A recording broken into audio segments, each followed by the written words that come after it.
د چې حجره کې اوس رباب را سره نه و خدا د چې حجره کې اوس رباب را سره نه و خو مینې له سړی د انتخاب را سره نه و هر څوک دا منلی چې حصه د وجود وم هر څوک دا منلی چې حصه د وجود وم خو بیا هم څه چل و زړه د پنجاب را سره نه و خو بیا هم څه چل و زړه د پنجاب را سره نه و هر څوک دا منلی چې حصه د وجود وم خو بیا هم څه چل و زړه د پنجاب را سره نه و خو مینې له سړی د انتخاب را سره نه و او زنت لما د ښکلو په رنګونو پسې نازا یا زنت لما د ښکلو په رنګونو پسې نازا خو جوړ مې دا زړګی خانه خراب را سره نه و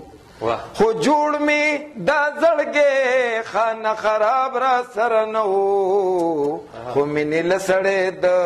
انتخاب را سره نه و او د مینې خو له سره څه حساب را سره نه و خو مینې له سړی د انتخاب را سره نه و. ډېر ښه ناصب کتونکي به خو زما په خیال باندې خواهش کوي چې بل هم داسې یو کلام واوري خو بهرحال ناصب دا راته ووایه که نه چې بلا ښکلي عکاسي پکې هم رومانس او د سترګورو دپاره پکې ډېر څه دي په دې کلام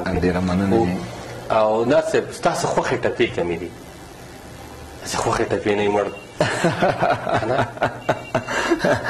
یاره داسې ده چې ټپه د پښتو یو ډېر خوږ ولسین صنف دی او چې پښتون وي او ټپو له نور دی نو دی بیا هېڅ نه دی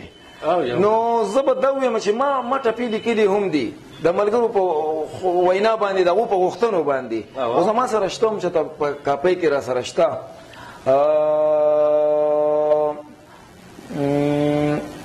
او ناصب یو ستا ټپه رایادی خبره بخښنه غواړم تاسو ته بیا یادوم شي خو اکثر داسې چلو شي چې کله کله درد د حد نه واوړي که نه سړی په یو انداز کې ټپې کوي اکثر یاره غره ته وځي یا داسې لار یا اکثر په بازار کې هم په لزمان صاحب یا عبید صاحب خبره ښار کې مې د درده ټپې کړي دي سمه غرسنۍ مینه مې کړې ده نو اکثر سړی داسې چلوي کې وشي چې لکه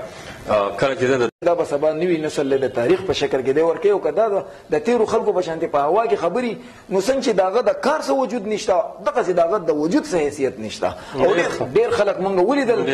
ډېر خلک مو چې ډېر لوی کار یې کړی دی نن یې په هیره هم څوک نه یادوي نن یې په هیره یو څو نمونه دي